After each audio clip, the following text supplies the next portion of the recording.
नमस्कार, आपके साथ मैं हूं विद्यानाथ झा। रात के 10 बजने वाले हैं। शुरू हो चुका है आपका फेवरेट, आपका नंबर 1 शो संकल्प। क्योंकि रात के जब 10 बजते हैं नव भारत पर आप संकल्प देखते हैं। संकल्प में आज आपके लिए कौन कौन सी खबरें लेकर आया हूं, आइए आपको दिखाते हैं। पहली स्टोरी जो आप देखने वाले हैं ये है, आपको दिखाएंगे अजीत डोभाल का चीन दौरा और एस जयशंकर का रूस दौरा।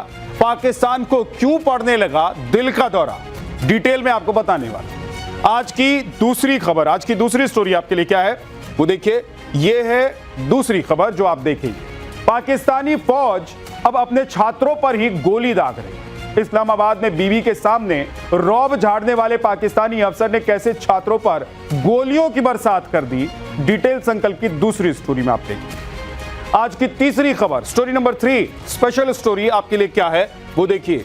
यह है वो तीसरी खबर जो आप देखेंगे। यौन शोषण के मामले में जेल में बंद गुरमीत राम रहीम के लिए जेल का दरवाजा बार बार क्यों खुल रहा है, स्पेशल स्टोरी संकल्प के अंत में डिटेल में आपको दिखाऊंगा। ये 3 खबरें आज आपके लिए हैं, लेकिन सबसे पहले बात पाकिस्तान को क्यों पड़ा दिल का दौरा। भारत के एनएसए अजीत डोभाल चीन के दौरे पर हैं और भारत की कूटनीति के चाणक्य एस जयशंकर रूस में पुतिन से मिल चुके हैं। ऐसे वक्त में जबकि दुनिया के कई देश ग्लोबल डिप्लोमेसी को लेकर भयंकर कंफ्यूज हैं, भारत एक कदम आगे बढ़कर दृढ़, आश्वस्त और शांत दिखाई दे रहा है। मिडिल ईस्ट क्राइसिस के बीच भारत दोस्तों से दोस्ती को और प्रगाढ़ कर रहा है और कड़वाहट वाले रिश्तों में मिठास घोल रहा है, जबकि पाकिस्तान ये सब देखकर जल भुन रहा है। क्योंकि वो जिस ईरान को बिरादर कहता था, उसी ईरान की आंख की किरकिरी सऊदी अरब से मक्का पैक्ट करता दिखता है। कभी ईरान को जंगबंदी का भरोसा दिलाता है तो कभी अमेरिका की चरण वंदना करने में जुट जाता है। कभी डॉलर्स के लिए बिरादर यूएई से किनारा कर लेता है तो कभी तुर्की का साथ पकड़ लेता है। वैश्विक संकट काल में भी भारत की डिप्लोमेसी के सधे हुए कदम देखकर पाकिस्तानी कट्टर गैंग कैसे आंसू बहा रहा है देखिए।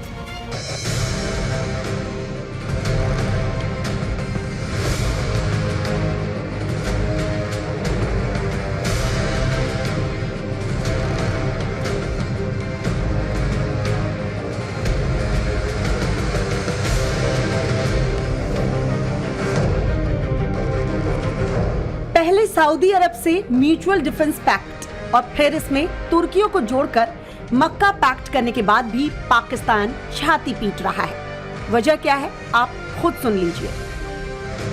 दरअसल भारत के राष्ट्रीय सुरक्षा सलाहकार अजीत डोभाल इस वक्त चीन के दौरे पर हैं, जहां वो सीमा सुरक्षा सहयोग, व्यापार समेत दोनों देशों के बीच संबंधों को और प्रगाढ़ बनाने पर चर्चा करेंगे। वहीं भारत के विदेश मंत्री रूस के राष्ट्रपति व्लादिमीर पुतिन से मिल चुके हैं। दोनों देशों के बीच कारोबार बढ़ाने पर फोकस है और पाकिस्तान के पेट में दर्द का यही कारण है। पाकिस्तान कभी ईरान से दोस्ती की कोशिश करता है तो कभी उसी ईरान के कट्टर दुश्मन सऊदी अरब से समझौता कर लेता है। आनन फानन में तुर्की को मक्का पैक्ट में जोड़ता है और कहता है कि तीनों देशों में से किसी पर हमला हुआ तो तीनों पर हमला माना जाएगा, मगर हमले के बाद भी बयानों के जरिए निंदा करता रहता है। इस बीच वो अपने सबसे करीबी मुल्क रहे संयुक्त अरब अमीरात से भी सऊदी अरब के लिए अपने संबंध बिगाड़ लेता है। बदले वैश्विक परिदृश्य में भारत ने किसी एक पक्ष को चुनने के बजाय दोस्तों के साथ दोस्ती निभाई। रूस और इजराइल के साथ भारत खड़ा दिखा, मगर उनके फैसलों में शामिल नहीं हुआ। वहीं अमेरिका और ईरान के बीच भी भारत ने तटस्थ रुख अपनाए रखा। किसी एक पक्ष की तरफ झुकने और हेडलाइंस की होड़ में शामिल होने के बजाय संबंधों पर काम किया। ईरान से भी संपर्क बनाए रखा, अमेरिका से भी। स्थिति ये रही कि भारत के संबंध किसी से बिगड़े नहीं। पाकिस्तान का दुखड़ा यही है। जंग के बीच टर्की या सऊदी अरब आए या ना आए, उम्मीद की जा रही है कि 12-13 सितंबर को भारत में होने वाली ब्रिक्स समिट में शामिल होने के लिए चीनी राष्ट्रपति शी जिनपिंग एक बड़े डेलीगेशन के साथ भारत आ सकते हैं। जाहिर है बड़ा डेलीगेशन सिर्फ ब्रिक्स के लिए तो आएगा नहीं। चीन में बढ़ती भारत की इसी स्वीकार्यता ने पाकिस्तान को डरा रखा है। एससीओ और ब्रिक्स सम्मेलनों में पहले भारतीय एनएसए अजीत डोभाल की चीन और भारत के विदेश मंत्री एस जयशंकर की रूस यात्रा ने पाकिस्तान की हवाइयां उड़ा दी हैं। पाकिस्तान में हल्ला है कि जिस मक्का पैक्ट के गुब्बारे में मुनीर ने गर्म हवा भरी थी, उसे चीन और रूस मिलकर अगले ही महीने निकालने वाले हैं। Bureau report, times now Navbharat. Pakistan की राजधानी में छात्रों पर किस तरह फौज के अफसर दिन दहाड़े फायरिंग कर दे रहे हैं, ये दिखाई दिया इस्लामाबाद में सरहद यूनिवर्सिटी के रावत कैंपस में। यहां पर छात्र फीस बढ़ोतरी, रेगुलर क्लासेस और इरेगुलर क्लास टाइमिंग के खिलाफ प्रदर्शन कर रहे हैं। यूनिवर्सिटी की स्टाफ ने छात्रों से वापस लौटने को कहा। छात्र डटे रहे तो महिला कर्मचारी ने अपने फौजी शौहर को बुला लिया। वर्दी की गर्मी में बीवी के सामने रौब झाड़ने के चक्कर में कर्नल साहब ने छात्रों पर गोलियां चला दी। नाराज छात्रों ने कर्नल वली को पीट दिया। बस फिर क्या था, वली ने सर्विस रिवॉल्वर से छात्रों पर फायरिंग शुरू कर दी। और फिर क्या हुआ, देखिए। ये जो दहशतगर्दी है, इसके पीछे वर्दी है। पाकिस्तान के कोने कोने में गूंजने वाला ये नारा इस्लामाबाद की सरहद यूनिवर्सिटी के कैंपस में 100% सच साबित हो गया। जिस सेना को अपनी सीमाओं की रक्षा करनी चाहिए, जिसके जनरलों को कंगाली के दौर में मुल्क को संभालना चाहिए, उस असीम मुनीर की फौज के अफसर अब यूनिवर्सिटी में घुसकर निहत्थे छात्रों पर गोलियां बरसा रहे हैं। पूरा मामला सुनेंगे तो आपकी रूह कांप जाएगी और पाकिस्तान के तथाकथित सिस्टम से नफरत होने लगेगी। इस्लामाबाद के पास सरहद यूनिवर्सिटी के छात्र अपनी फीस बढ़ोतरी और क्लासेस न होने को लेकर शांतिपूर्ण प्रदर्शन कर रहे थे। तभी वहां यूनिवर्सिटी की एडमिन और हेड ऑफ स्टूडेंट अफेयर्स पहुंचती हैं। छात्रों से बहस होती है तो साहिबा लोकतांत्रिक तरीके से बात करने के बजाय सीधे अपने शौहर को फोन लगा देती हैं। और उनके शौहर कौन हैं? पाकिस्तानी फौज के एक लेफ्टिनेंट कर्नल असफंदियार वली। वो कर्नल साहब सीमा पर मुस्तैद रहने के बजाय सरकारी गाड़ी में सेना की पूरी वर्दी पहनकर, हाथ में डंडा और सर्विस रिवॉल्वर लहराते हुए सीधे यूनिवर्सिटी कैंपस के अंदर दाखिल हो जाते हैं। ये है पाकिस्तान के जाबाज कर्नल साहब। सरेआम कॉलेज के नौजवानों को जानवरों की तरह डंडे से पीट रहे हैं। जब छात्रों ने इस गुंडागर्दी का विरोध किया और कर्नल साहब को घेरा तो इन सूरमा ने क्या किया? अपनी जेब से सरकारी पिस्टल निकाली, पहले मासूम छात्रों के सीने पर तानी और फिर हवा में ताबड़तोड़ फायरिंग शुरू कर दी, जिसके बाद पूरे कैंपस में चीख पुकार मच गई। यह है पाकिस्तान का असली चेहरा, जहां कानून की नहीं सिर्फ बंदूक और वर्दी की चलती है। कंगाली से मर रहे पाकिस्तान में आज भी फौज खुद को खुदा समझती है। अपनी बेगम की किसी बात पर कर्नल साहब पूरी पलटन की ठसक लेकर कॉलेज के बच्चों को डराने आ गए। वहां की पुलिस खड़ी तमाशा देखती रही, क्योंकि पाकिस्तान में खाकी हमेशा वर्दी के आगे सजदा करती है। जिस बंदूक को सरहद की हिफाजत के लिए होना चाहिए था, वो बंदूक आज पाकिस्तान के अपने ही बच्चों के सीने पर तनी है। जिस वर्दी को देखकर अवाम को फख्र होना चाहिए था, उस वर्दी को देखकर आज पाकिस्तान की रूह कांप रही है। इस्लामाबाद के सरहद यूनिवर्सिटी कैंपस में सेना के लेफ्टिनेंट कर्नल की इस करतूत ने पाकिस्तानी फौज के उस नकाब को नोच फेंका है, जिसके पीछे वो अपनी अय्याशी और तानाशाही छिपाती आई है। डेरा सच्चा सौदा प्रमुख गुरमीत राम रहीम को एक बार फिर से 21 दिन की पैरोल मिल गई। बीते 5 साल में यह 17वां मौका होगा जब गुरमीत राम रहीम जेल से बाहर आए। यौन शोषण के मामले में रोहतक की सुनारिया जेल में बंद राम रहीम को बार बार मिलने वाली इस आजादी पर अब सवाल खड़े होने लगे। पूछा जा रहा है कि अगर यही आलम रहा तो फिर 20 साल की सजा तो सजा नहीं रही। आखिर इस मेहरबानी के पीछे की वजह क्या है, देखिए।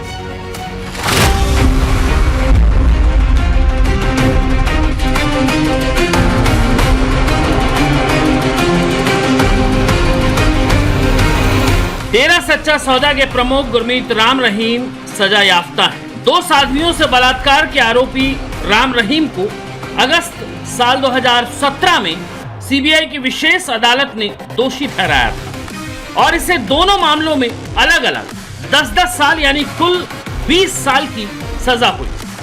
और भी मामले हैं, उनका जिक्र बाद में। पहले रोहतक की सुनारिया जेल में कैद गुरमीत राम रहीम दोबारा सुर्खियों में क्यों है, वो सुनिए। ये काफिला देखिए, ये गुरमीत राम रहीम का काफिला है जो जेल से निकलकर हरियाणा के सिरसा आश्रम पहुंच रहा है।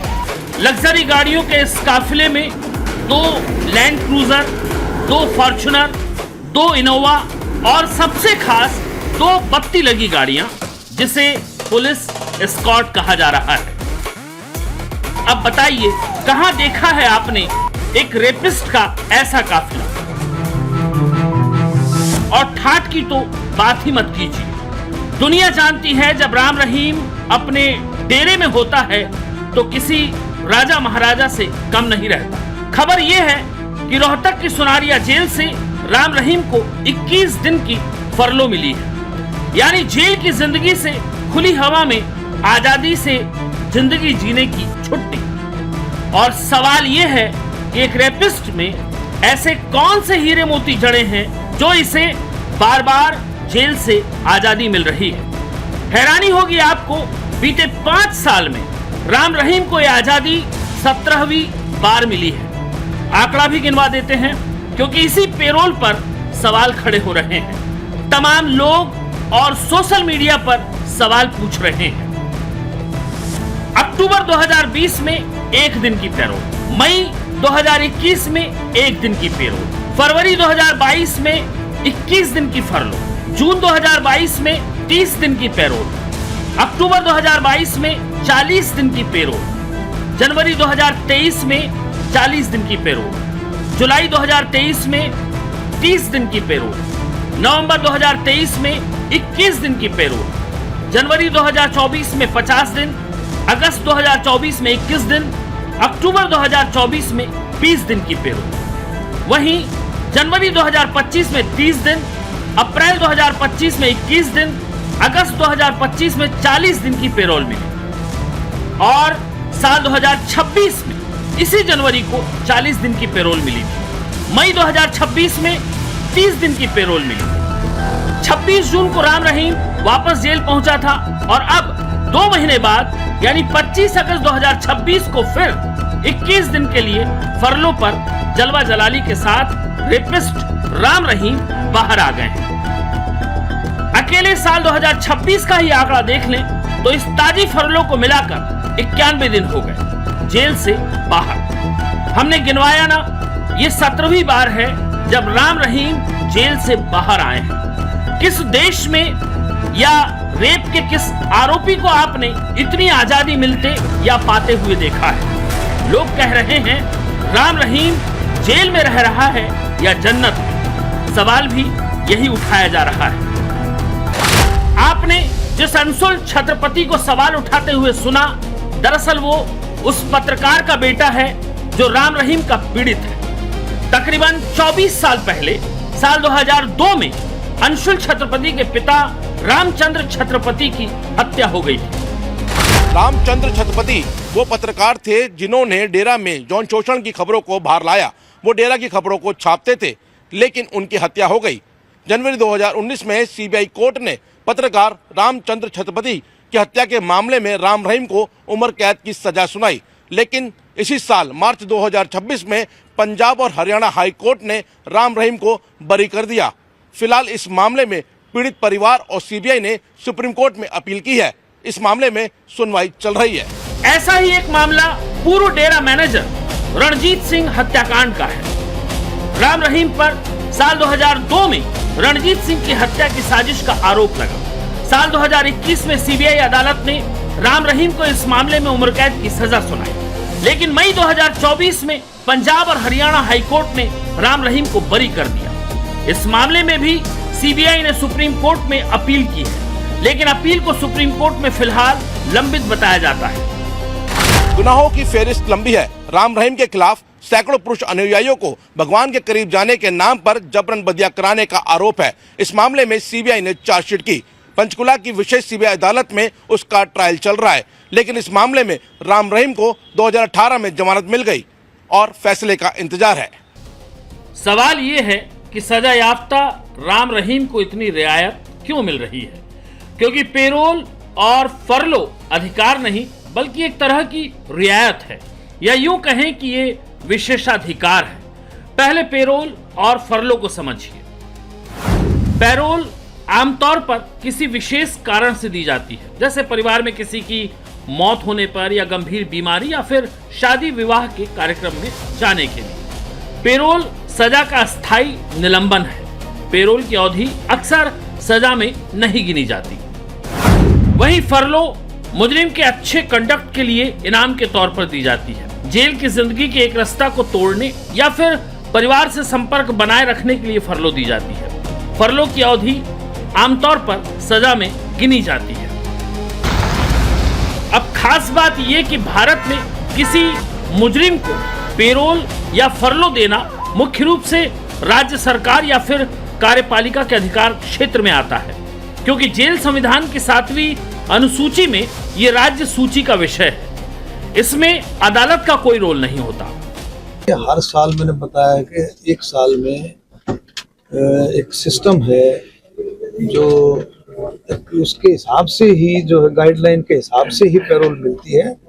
इसमें वो जो पैरोल लेने वाला अपनी दरखास्त देता है, कमिश्नर के पास जाती है, वो सारी बातें देखता है और जो उसकी अगर पेंडिंग है, उसके डेज पेंडिंग है साल में, उसको मिल जाती है। उसमें कोई, हमने पहले ही बताया कि अधिकार नहीं रियायत है, और सवाल भी यही है कि इतनी रियायत क्यों? क्या इसके पीछे कोई खास वजह है? क्योंकि हरियाणा में डेरा सच्चा सौदा का एक बड़ा और प्रभावी वोट बैंक माना जाता है, जो राज्य की लगभग 25 से 30 विधानसभा सीटों पर सीधा असर रखता है। डेरा के अनुयायी अपने नेतृत्व के इशारे पर एकजुट होकर मतदान करने के लिए जाने जाते हैं। कहीं ऐसा तो नहीं कि राम रहीम की यही ताकत उन्हें रियायत देती है? सवाल बड़ा है और अब ये जोरों से उठने लगा है। मनोज कुमार के साथ ब्यूरो रिपोर्ट, टाइम्स नाउ, नव भारत।